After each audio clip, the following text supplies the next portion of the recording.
Oskar Dirlewanger died in June of 1945 in the Althausen detention centre. He was more than likely beaten to death by his Polish guards. A violent death for the Nazi that even the very worst of the SS despised. Simply calling him what he was, a commander of a murderous band of degenerates, does not fully explain the horrors he inflicted throughout his life. Oskar was born on the 26th of September 1895. There is little information about his early life, but what we do know, and where is perhaps most relevant, is his military career in World War I. A decorated soldier who joined the army as a private at just 18 years old, and by the end of the war, he had risen to the rank of lieutenant. He was awarded the Iron Cross, both first and second class, for his conduct. At the end of the war, he led 600 men of his company from Romania to Germany, rather than face internment as prisoners of war. Like many soldiers after the Great War who feared the communist uprising, he joined one of the many Freikorps militias. These were paramilitary groups of former soldiers who, through the means of violence, attempted to stop any left-leaning political movements and revolutions. Post-war Germany was in a state of turmoil, with the extreme of the left and right attempting to take power. The more centre parties used the far right-wing Freikorps to crush the left-wing groups. Dirlewanger's most notable engagement was an attack by armoured train to retake the communist-held city of Zangerhausen. Although the initial attack failed, the city was retaken with government troop support. In 1922, he was awarded a doctorate in political science by the prestigious Goethe University in Frankfurt. It was around this time when he joined the National Socialist Party through their paramilitary brown shirts. Dirlewanger often found himself in trouble with the law. He was convicted of embezzlement and illegal arms possession, but it was in 1934 when he was convicted and engaging in an inappropriate relationship with a 14-year-old girl. He was stripped of his Nazi Party membership, doctorate, and all of his military awards. This could have been the end of the story, but he had support from one of his World War I comrades, Gottlob Berger, and he rescued the disgraced man. Berger was a high-ranking member of the SS and a close friend to its head, Heinrich Himmler. Berger was able to use his influence to allow Dirlewanger's release from prison and the opportunity to join the Condor Legion. The Condor Legion was the name given to the German armed forces who were fighting in the Spanish Civil War. Following Dirlewanger's service in the Spanish Civil War, Berger was able to lobby for his friend to be reinstated to the Nazi Party. His doctorate was restored and his convictions were expunged. Dirlewanger was now poised to enter World War II as a first lieutenant of the Waffen-SS, and it's here that his true cruelty comes to the fore. His first command was made up of pardoned poachers and Waffen-SS soldiers with a job of tracking partisans in the Eastern Front.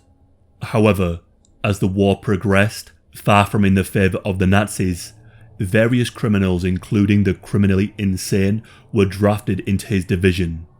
Those who had committed violent crimes such as first-degree murder and arson found a home among Dirlewanger's battalion, a home in which they could commit further and much more heinous crimes. In addition to the dregs from the Nazi prison camps, Russian and Ukrainian volunteers were permitted to join, as were German political prisoners. It is important to know that even the SS command wanted very little to do with Dirlewanger. His service in Spain was not enough to remove the disgrace of his previous despicable conviction. There was also a prohibition on criminals joining the armed forces or the Waffen-SS, but again, due to his friendship with Berger, Dirlewanger's battalion was placed under Waffen-SS control. They were not officially part of the SS, but they were a technicality, but one that allowed him and his criminal band to enact their goals on the Eastern Front. The battalion was used first for anti-partisan duties in Poland. They were tasked to destroy all forms of resistance and to make room for German occupation, hence the focus on poachers with tracking skills. Far from the noble Jaegers they were modelled on, Dirlewanger and his men were terror troops. Dirlewanger would shoot those who failed to meet his expectations with a bullet to the hand. Looting was seen as part of the role and was widespread. If they stole the loot that Dirlewanger wanted, it would be a bullet to the head. To amuse his men, girls would be stripped and assaulted. When the men had their fill, the girl would be injected with strychnine so they could watch her die convulsing on the floor. Packs of hungry rabid dogs were unleashed upon victims, to the amusement of their handlers. Vicious gang assaults were commonplace with women, usually hanged or bayoneted afterwards. All this in the name of destroying Polish resistance. These actions did not go unnoticed by the SS commander in Poland, though this was more due to the uncontrolled actions by Dirlewanger's men and less to do with the cruelty. After all, there were the Einsatzgruppen operating at this time, and we shall be covering what those forces did in another video. When brought before the SS court, he of course contacted his good friend and patron, Berger, who in turn requested support from Himmler. Himmler saw the need for such men, and was quoted as saying, "Better to kill too many than too few Poles." Dirlewanger appeared to be untouchable.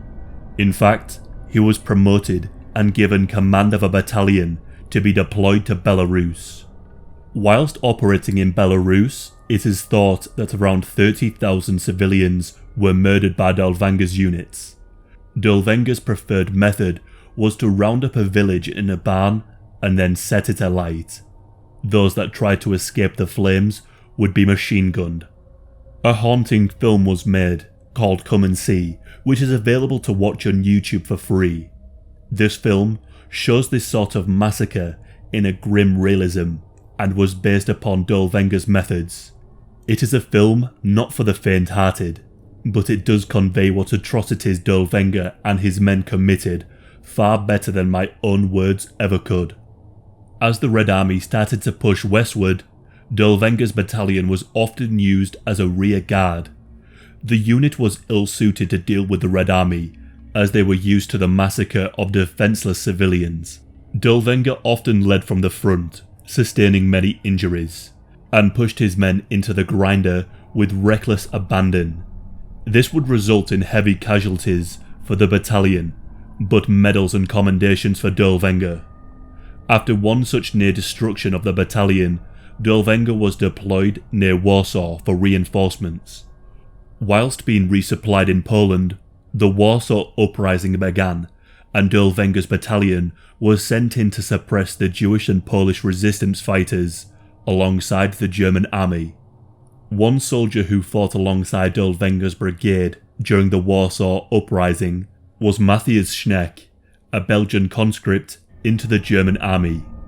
Matthias' testimony can be found in the description, and it makes for truly horrific reading. Matthias' role would be to blow up doors as the soldiers cleared Warsaw house by house, room by room. He recalls first seeing Dirlewanger's men. They arrived stinking of vodka, dying by the dozen as they charged with reckless abandon. Matthias recalled that the men in the unit were dirty and without proper uniform, and many of them were without weapons, save for those who scavenged from the dead. Matthias witnessed firsthand Dirlewanger in his element during the Warsaw Uprising. He was dressed in his black leather trench coat, urging his band of rabid men on to crush the Polish resistance. When a tank arrived to bring some support, it carried some of the men forward. He recalls an SS soldier picking up a Polish woman and child and putting them on the tank, using them as a human shield. The child was caught under the tracks and crushed to death, her mother's screams haunting the young soldier. The response of an SS soldier was an indifferent bullet to the head of the mother, so she would scream no more. When the skirmish was over and the resistance fighters in retreat, Matthias recalls a group of civilians emerging from the buildings and basements. Their hands were raised, insisting they were not partisan fighters. Matthias witnessed Dirlewanger order them all to be shot on the spot. During one particular raid, Matthias recalls setting explosives to a pair of large doors, when cries of "Don't shoot" were heard from inside. Matthias entered and saw a huge hall. A Red Cross hospital with many wounded Poles and Germans, laying in makeshift beds. Before Dirlewanger's men barged in, Matthias was able to hide one of the nurses in a small room and barricaded the door shut. The other nurses begged that Dirlewanger's soldiers did not kill the Polish patients. These pleas were ignored as Dirlewanger's soldiers went around breaking the skulls of all the wounded with the butts of their guns. Both the Germans and the Polish were killed. Once they were done, Matthias and the other Wehrmacht soldiers went outside to act as guards. Dirlewanger's men began to harass the nurses and tear the clothes from them. Matthias heard the screams of the nurses, but was unable to stop what was going on. Later that day, he witnessed a grim spectacle that Dirlewanger himself was organising. He witnessed the nurses stripped and led out into a square. The nurses were badly beaten and had blood running down the inside of their legs. One by one, the nurses had a noose placed around their necks. Dirlewanger himself removing the chair or bricks, acting as makeshift gallows. One of the most gruesome instances Matthias recalls was blowing up a door and seeing between 300 and 500 children in what looked to be a school. The children were holding their hands up. When Dirlewanger entered the building, he ordered the children to be killed. Many of them were immediately shot, until he ordered that the bullets were to be saved. The rest were killed with a bayonet or a rifle butt to the head. Matthias even recalls a personal encounter with Dirlewanger that almost cost him his life. He was giving water to a gravely wounded soldier in German uniform. Dirlewanger approached and barked, "You give water to this pig?" Only then noticing the red and white armband marking him a Polish resistance fighter. Dirlewanger then handed Matthias a pistol and ordered him to shoot the wounded man. He was unable to do this after staring into the man's eyes, trying to work out just how long he would live. The pistol was then snatched from his hands by another SS soldier who followed the initial order. But for the timely intervention of an army officer with his own grievance with Dirlewanger, Matthias would have likely been executed there and then for not following his orders. By the end of the Warsaw Uprising, some 40,000 civilians were murdered by the hands of Dirlewanger's soldiers. For his role in this atrocity, Dirlewanger was promoted and given command of a division of 4,000 men, as well as the Knight's Cross. Oskar Dirlewanger was injured in 1945 whilst fighting in Hungary, and he was sent back to Germany. Following his leaving of the brigade, it promptly disintegrated.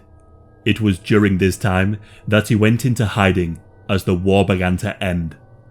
French forces who found him hiding in a hunting lodge were able to identify Dirlewanger with the help of a former inmate of a concentration camp. He was transferred to Alshausen, where in all likelihood he was beaten to death by his Polish guards. Despite the horrific crimes, or perhaps because of them, the Dirlewanger division has become popular with some neo-Nazis and alt-right groups. The unit's emblem of two crossed hand grenades can be found in message boards, on t-shirts, and even as the symbol for a Ukrainian paramilitary group. These were not the glorious Aryan super soldiers found in the propaganda of the time, as some today would like to think. Rather, they were a group of the worst criminals of the time. Very often, the very criminals the Nazis would even persecute themselves. They were fueled by alcohol and the promise of indulging their darkest desires. Dirlewanger's reign of terror was only possible due to the support of some of the high-ranking SS commanders. They saw in this sadistic individual just the sort of person they needed to enact their vision. A vision of a Europe free of those considered to be undesirable. Dirlewanger should be remembered as the very worst of humanity, as nothing more than a rabid individual who was able to indulge in the darkest acts, so long as some of the Nazi goals were met. Perhaps it is only fitting that Dirlewanger met a violent end at the hands of Polish guards. Whether or not this is justice, I will leave for you to decide.